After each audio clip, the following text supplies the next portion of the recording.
ama m na unu anụgo otu very dark man si wee gaa bata right. O mekwalanụ vidio kọwaa ka ihe menụ si wee mee, kọwakwanụ ebe a nọ wee bulie ya ma ihe galụ na bankị akaụntụ mma ya ma na ọ dị main purpose o ji wee gawa bankị that day wee bulie after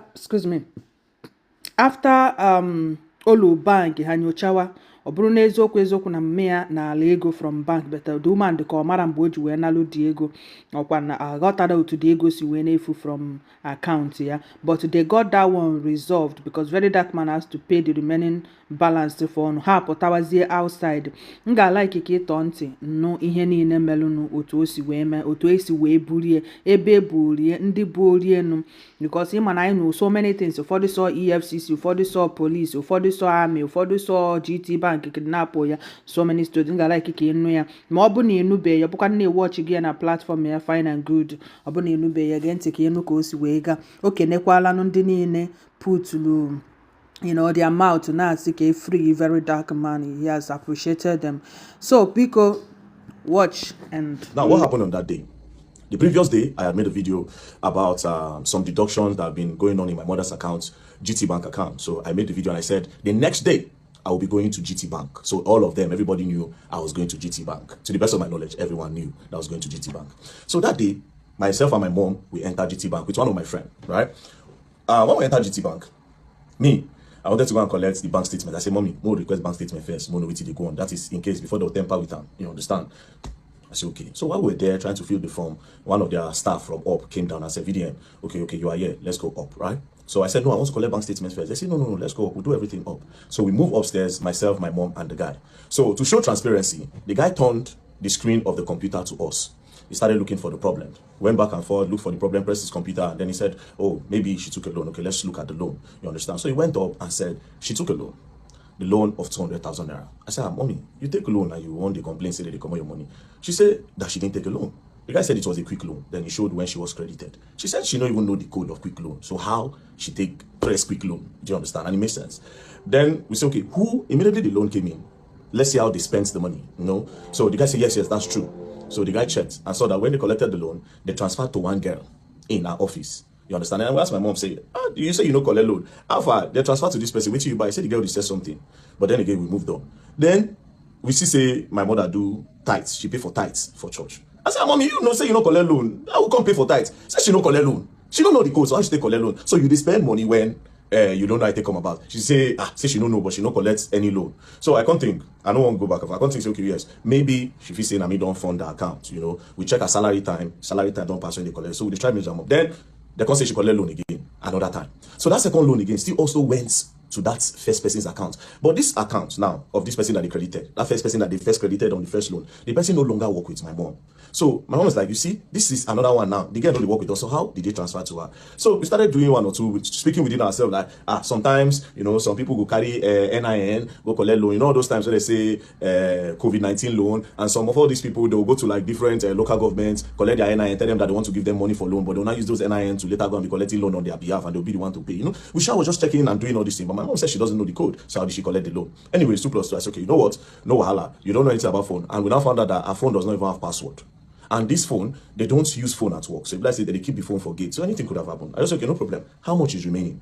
Right? How much is remaining? They say 67,000. I said, okay, I funded 400k to the account, because that account now, I don't put money there for my mom again. I say get access bank. You understand? When I take why I have steady money, she get access bank. That GT bank was just there because she has been complaining about this thing for the longest. So after that, they now called me from head office from GT Bank. When they called me, we're now talking. And I said, see, there's a need for you people to, even if at all, you understand, maybe they get some kind of authentication. So I was saying that to the staff that was there, the one that was doing the investigations. I said, there's a need to do a 2-factor authentication. When it's not everybody that can just access your phone. If they know the code, they'll just quickly request it, and then they can just do transfer without you knowing, and they'll just delete the alert. So you will not even know. They'll leave it at your last alert. We're just talking. I say, at least put an authentication that when they press the quick loan, they'll snap. And I say, okay, when I come out, I'll explain everything that happened and create an awareness on this loan and how people should not give people their NIN because of all this local government empowerment, like loan, like they do all this COVID-19, all this relief fund. I say protect your NIN. I was coming to explain what had happened in the bank and also create an awareness. So they thanked me. We came to the first floor. They brought souvenir. They said, oh, thank you, VDM. You don't have a problem anytime. They even said, open an account with us. I said, GT Bank. Oh, mom, I don't like GT Bank,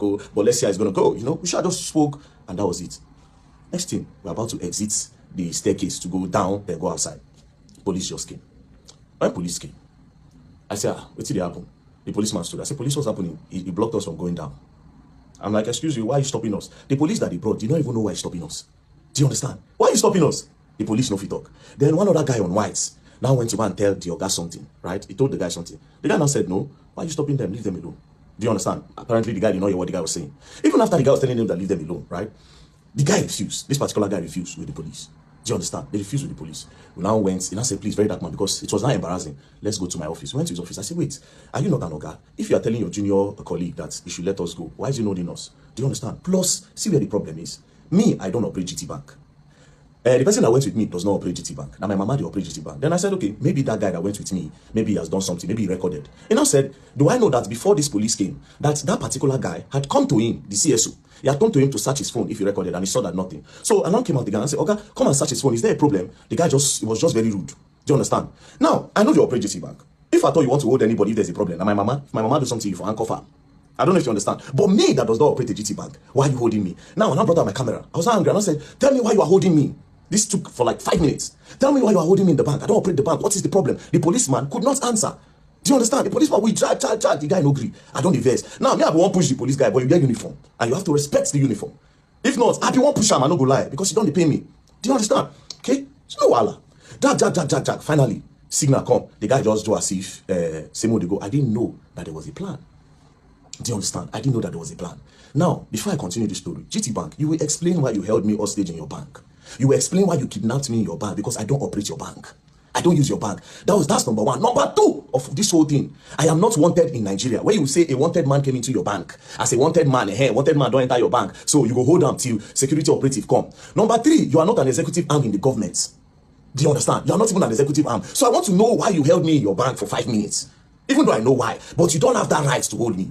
And again, the whole video, they on my phone. Do you understand? But even at that, even if those videos no come out from EFCC hand and my phone, because my phone did here, under the protocol and whatever, I know you have to have CCTV footage all over your bank. So you will provide that CCTV footage of that first floor. I noticed that you people release some CCTV footage that does not align. You understand? You cut and join. Do you understand? You cut and join, you drop them. And you know fully well. See, that is not what happened. You held me in the bank. You kidnapped me in the bank. Held me hostage in your bank. We'll go up there. You understand? We are coming there because I'm definitely going to sue you all. You all are going to pay me. Because I don't use your bank. I don't get dollar. I don't get anything for your bank. Why did you hold me in your bank? If you had a problem, you for hold my mama. Maybe my mama thief. You for anchor farm. We go date here. But you specifically held me hostage in your bank. Me and my friend. I don't operate your bank. Now let's move on. After that, I don't diverse. I see which kind of thing they happen. Why don't they get feeling? Now we went downstairs. I now opened that cube. I went outside. My friend that tried to open the cube could not come out. It was also held there. I didn't know all these things were trying to delay me. I didn't know they were trying to delay me, but I had some feelings. Now I can't go outside the bank.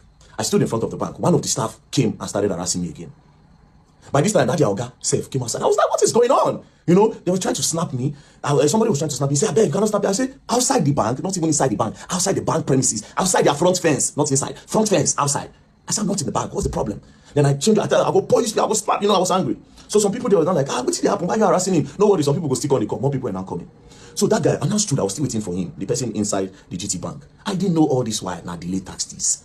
Immediately he came outside. We just enter car. As we enter car, as I just make the turn, boom, motor just brackets me, come on, gun, brack back. Open door, video, me are under arrest. My mother, the shout, they just crack gun, face my mother, crack gun, face the guy ready for front seat. That one did the shake. Now, me, being me, I wanted to say, under arrest for what? And maybe sit down on the ground and say, until you tell me why I'm under arrest, I'm not going anywhere. But my mother don't scream. The guy don't shake. Do you understand? I see how they were moving. I said, okay, you know what? Let me just obey. What's the worst that can happen? Next thing, the guy just slap me for head. Come on, just put blindfold for the other guy face. Just try cycle. Say, man, the enter. I say, bro, you don't need to slap me, bro. Talk to me normal. Go enter the car. Not if you're gone, bro. If you talk to me normal, go enter your car. I'm in Nigeria and I don't run. I'm not a fugitive. Do you understand? I'm not wanted in the country. I don't run. I don't hide. So what's with this treatment? Just push me, enter the car, lock the door. The driver say, don't fuck up. This trying to that. We're not going. We just move forward. They carried my mother at the back of the other car. They drove behind us. We got to the front. The guy just came out, just crack his gun. Just say, open your phone. Open your phone. She said, open your phone. Me, I no answer. Then I looked at the guy. They saw that the guy was shaking. Then I said, I will fucking shoot your legs. Open your phone. This guy almost pissed in his pants. It traumatized this guy, bro. Now, He was not shaking. He now opened the phone and now give them. The last video, open your phone. Now me, I don't look, say the target is this guy. Like they will always use this guy to get to me. I mean, I don't want anything to happen to him. I shall just carry the phone and I give them. Say, I just want to put the phone off. That's what they said. Shall carry. They blindfolded me, blindfolded us. We're going. Now me, I know Abuja very well. I knew where they took me from, and because I know Abuja and I know the Mumu, I knew, okay, this road they follow. If not DSS, they'll follow like this, right? We passed. We're going. They went straight. When they turned to use the other bridge before the beggar bridge. Yes, the bridge before the beggar bridge. When we turned, that is Mabuchi bridge. When they turned down, they were still going. My eye, I doesn't see. I closed my eye, I don't see anything. We're moving. Then we now got to beggar bridge. I know beggar bridge from the sound and the noise. I think that was where they dropped my mother off on the road. We now move. When we're going, I was wondering which place where will they go. They can't be taking me to area 1. No headquarters there, area 1. The next thing we now got to the stadium area. They now turned. When they turned by City Gate, I said, are we going to? In my head, I was like, are we going to the Air Force Base? What do you want to do for Air Force Base? Like, are we going to the prisons? Are we going to Kuje? Are we going to? No, for Kuje, they need to pass a judgment. I need to be convicted. And I was just thinking. Then immediately they took it on. When they took it on, I knew we were going to EFCC. I knew we were going to EFCC. And when we got there, they blindfolded me and boom, took inside, and we went upstairs straight to the cell. They threw me inside. They removed the blindfold. I just sat down. Then after like 2-3 hours, they came. They got me. Everywhere was dark. Then they brought me outside, sat down, and then I said, "VDM, this is the EFCC." They now put on their cameras. When they put on their cameras, then I said, we are going to interview you now and you are going to answer everything we are going to ask you. They said that. I said, I'm not going to answer you anything. First of all, why did you kidnap me? You would have sent me an invitation. I will come. I am not running. I don't fear nobody. Police send me an invitation. I go there because I'm not a thief. Do you understand? I'm not a thief. I'm not a criminal. So why did you kidnap me like that? They said, we sent you an invite. I said, I did not see any invite. If you send me an invite, I will see it. Now, let me tell you the craziest part. I have access to my email now. I still don't see an invite. There's no invite on my email. I don't check. I'm no invite anywhere. Do you understand? I don't see invite, but that's by the way. So they said they sent me an invite, and that they tried to send it on WhatsApp. My WhatsApp is blocked. They tried to do this, they tried to do that. I said, bro, you kidnapped me and you traumatized my mother in front of her. You were cracking gun in my head, cracking gun to her head and everything. You can't do that. Do you understand? Send me until you show me an invite. I am not going to answer you. They returned me back to the cell. That was on Friday. Saturday, Sunday, nothing happened. On Monday, we came down. Do you understand? Now let's go back to Friday. While we were with them, they said, and your lawyer is here. Your lawyer just came. I said, my lawyer just came. How? So you know my lawyer. Why didn't you send the invite to my lawyer since you could not reach me? Since you say you have tried every means, you could not reach me. Why didn't you send it to my lawyer? Why you declare me wanted? Do you understand? Why you declare me wanted? Say we don't send an invite, come. Now he's wanted. Do you understand? It would have made sense. So obviously something fishy was going on. Do you understand? But I don't want to draw any conclusion now. But something fishy was going on. At the end of the day, I was kidnapped. So they took me inside. I stayed. On Monday they came. When they came on Monday, now so everything starts.